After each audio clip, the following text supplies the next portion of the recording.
Good morning. Look at that. Isn't that a better shot? Now you don't look like a 3-year-old sitting in the seat next to me. If you shoot with small cameras, which most people do these days because everyone uses their bloody phone, who even uses a compact camera anymore, apart from just people using them for gimmicks' sake. GorillaPods. I've been using GorillaPods since GorillaPods were invented. They're so good. I'll show you the secret to this shot in a second. Anyway, another evening at a truck stop passed without incident. This one was a bit noisy than most. The traffic on the freeway behind me never really died last night. There was always a little bit going on there, and I'm quite close to it, so the road noise was always coming through. Like, it wasn't that disturbing. Could have been worse, could have been trains or something, but it was fine. It did get really windy just before dawn, though, as the atmosphere started to warm up, I guess, and yeah, it got really, really gusty, and the van was rocking in the wind. It's calmed down now, but we do have another, just the most impossibly grey day today. Like, never mind overcast, the sky is a consistent grey colour. There's not even any cloud texture you can see. There's no variation. You can't see, little bumps and shadows and light spots. It's just, it's almost a perfect grey. It's ridiculous. I don't know if I've ever seen anything quite like it. Haven't checked the weather, so I don't know whether it's going to be joined by rain. Feels like it. It's a bit of a bite. Do not know what today holds, much like every other day lately. I might have another go at trying to find some sort of overlay or under padding or something to help that mattress back there, because it's better than the leaky air mattress that I initially had. It's still not great. I guess it's not doing me any favours, especially considering I've got a chronically bad back. Like, it's better than I thought it would be, on first impressions, but I've got to do something. So yeah, that might be part of today's plan. I need some side quests to focus on. I need to think of something that needs doing, needs fetching, needs obtaining. Oh, something just occurred to me that's going to make that more difficult.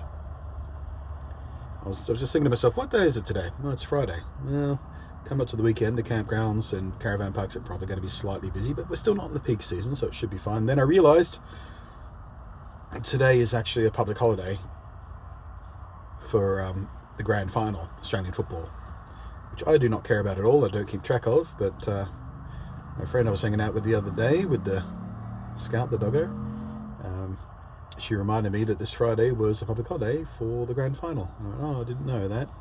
Normally it wouldn't affect me because I worked from home, but now I don't have a home. It's going to affect me slightly more than usual. Also means shopping's probably not going to be possible for that mattress stuff I was just talking about, isn't it? Because the shops will be largely closed. So will libraries. I said at the end of yesterday's video, I think. Maybe I'll hang out in the library today and I forget what I was going to do, but I remember saying it. I'll go to a library and do this thing. Oh, PAX research. Right. So I won't be doing that. For those who don't know, that is a GorillaPod. It is a tripod thingy that has these bendy leggies and little balls on that bottom there. I don't know whether they still sell them. I think they stopped selling them, but you used to be able to get small ones, like about that big, that had magnetic balls on the bottom, so you could just go thunk onto metal surfaces. It was really good for mobile phones and GoPros and stuff. I think they stopped making those, though. Last time I went to get one to replace the one that wore out, because these things do eventually wear out, because it's just, it's basically wire in there, so you do eventually come to a point where metal fatigue sets in, but they do tend to last and last and last. I've had this one for, I think, about 5-6 years, maybe more. I do want to, actually, there's another thing I can hunt for. I do want to get a magnetic phone mount for the top of this too. This clamp is really, really good. This is one of the best clamps I've ever had. I think this is, it's one of the ones that came with Elgato stuff at one time. Really strongly built, and it's fantastic, but it's a bit of a pain in the ass because it occasionally presses buttons. I can't get to the camera button, the special camera button on the new iPhones, or the newish iPhones, like the 16 that I use, 16 Pro. I just want to See if I can get a magnetic mount to replace that. But yeah, get yourself a GorillaPod. They come in a bunch of different sizes. I think this is the kind of medium size. Again, it's been a while since I've had to shop for one. I don't know whether they still sell the big SLR ones, because almost nobody uses SLRs anymore, so who knows how viable that is to sell. But they used to sell a big old chunky one too, which was awesome. But they also came in little, like I said, little sizes for... But yeah, get yourself a medium one. You'd be stunned how often this comes into use. Use as a selfie stick, as a tripod, and you can hang it from stuff and grip it around trees and poles and handrails, and yeah, one of my most trusty bits of camera gear, that. Yeah, how was that for those of you who've been wondering if I would ever do any camera review stuff ever again? Of course, the kind of people who wonder about that already know about GorillaPods, because they're really popular in the you know, camera nerd community. It's just the normies I'm trying to tell. You know, it was something. Okay. What kind of retired banker do you have to be to get a Kawasaki road bike in brown? Kawasaki's are supposed to be black, yellow, or preferably Kawasaki green. Good Lord, I bet that guy owns like 12 tweed jackets. Oh God, it got worse.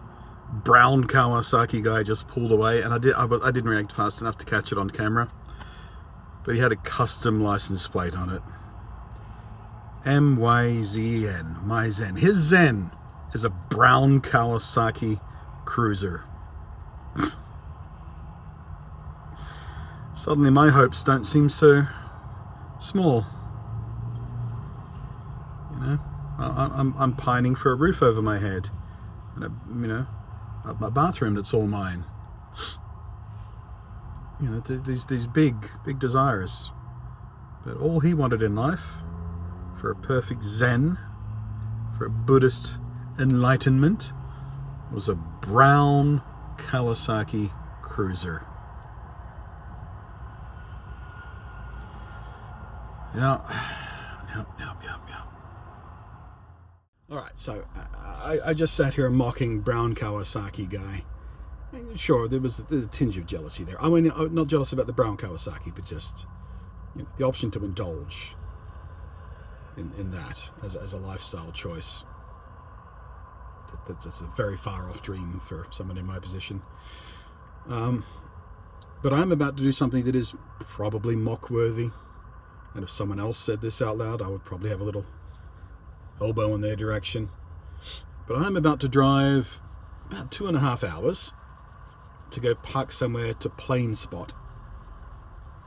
And I know I did some accidental plane spotting in a video a week and a half ago, 2 weeks ago, I don't know when, at this regional airport that I pulled up on just because it was somewhere to park.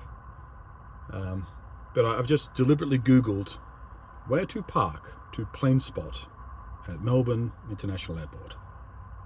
And there's a special spot. There is a special spot. Especially for that. A car park just for plane spotters. So I'm going to go there. I'm actually going to see if I can find which box of crap my telephoto lens is in. And I'm going to see if I can get a genuinely good shot of a plane taking off or landing. Today's sky isn't exactly ideal for that. I would like a little more drama in the clouds, please, by the time I get there. Don't know what the chances of that are happening. But let's consider that part of the challenge. We'll see what we come up with. That's today's plan. That's today's quest. A decent shot of a commercial airplane taking off or landing, or somewhere in between.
So, that was incredibly stressful.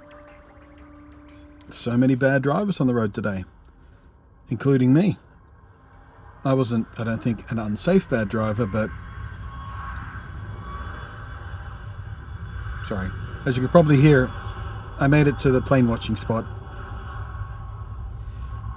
But yeah, I managed to miss like 5 or 6, maybe 7, 8, 12 turn-offs. So, unfortunately, as the GPS rerouted to account for my many mistakes, I wound up in the city. The last place I ever want to drive in Melbourne. And the traffic was horrendous, and the drivers were horrendous, and I was extremely stressed out. Just anxiety spike. But eventually got out of it. Made our way to cleaner roads, and then here. And we're even starting to get a little bit of blue sky cracking through. Which, actually I haven't checked which direction I'm facing at the moment, but I believe that's the direction the weather's coming from, so hopefully that blue sky will continue over. But for right now, there's at least one vantage point I think I might get a halfway decent shot of a plane taking off, at least.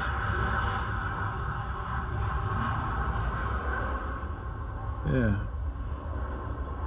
Next challenge, get into the back and remind myself which lenses I actually kept. Because I did give away a lot of my old lenses and stuff, just because there's just no room. It was very upsetting, by the way, getting rid of a lot of my favorite, old camera gear, because I had a pretty cool collection of some old stuff, but they got put in the hands of a photography friend, so at least it'll still get used, or at least cherished. All right, I'm going to continue to breathe for a second, let the anxiety settle, maybe have a snack, and then see if that blue sky keeps wanting to open up for us and see what we can get. That guy back there is serious about it. He's got a ladder and everything. Haven't seen what he's shooting with yet, but... Oh, that's an old SLR of some kind. It's too big to be anything else. And I would say it's a Canon, judging by the colour of that white Pro lens. Not that, or he's adapted it to a different body, but I can hear the shutter from here, and it definitely sounds like an old Canon. That's how loud those old SLRs were.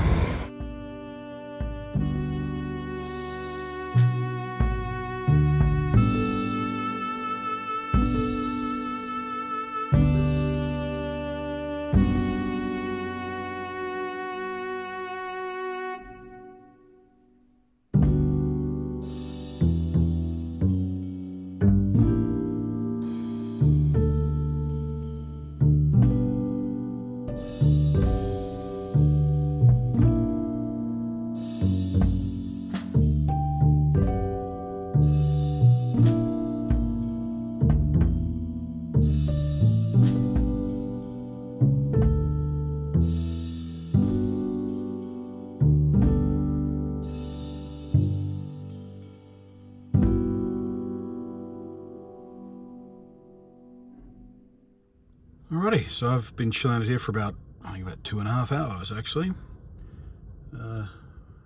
Most of it just sitting outside. There's a lot of people here. It's a very popular spot, and it should come as no surprise that a lot of parents bring their very clearly neurodivergent children here. I've seen a lot of preteen kids here indulging in their plane obsession.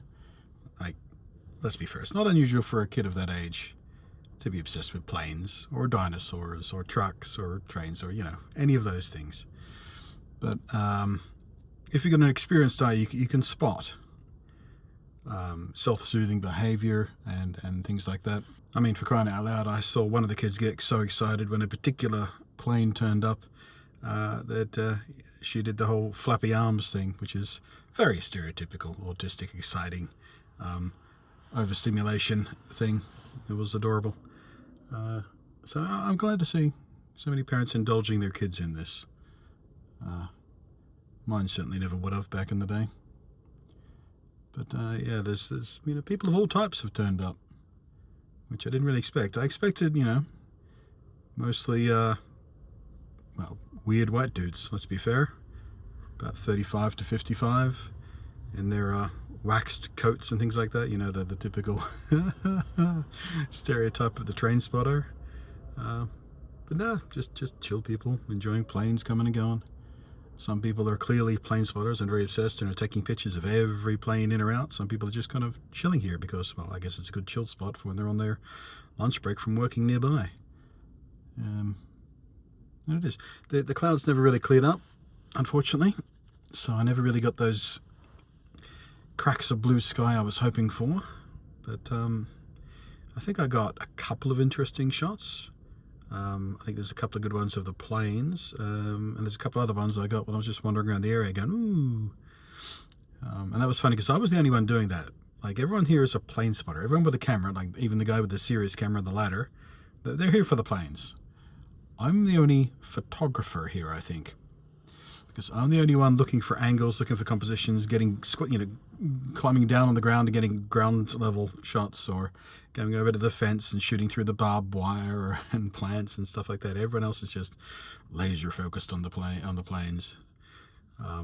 So yeah, I had the guy on the ladder who was watching me very carefully for a while there, either to try and figure out what I was taking a shot of, or possibly trying to figure out what lens I was using, because I was using that old 60-plus-year-old at this point, I guess, Soviet-era Jupiter 11 telephoto lens, which is the only telephoto lens I kept, apparently. I thought I bought my other one, but I had a Canon one, but I guess I decided not to keep that because it was very, very heavy.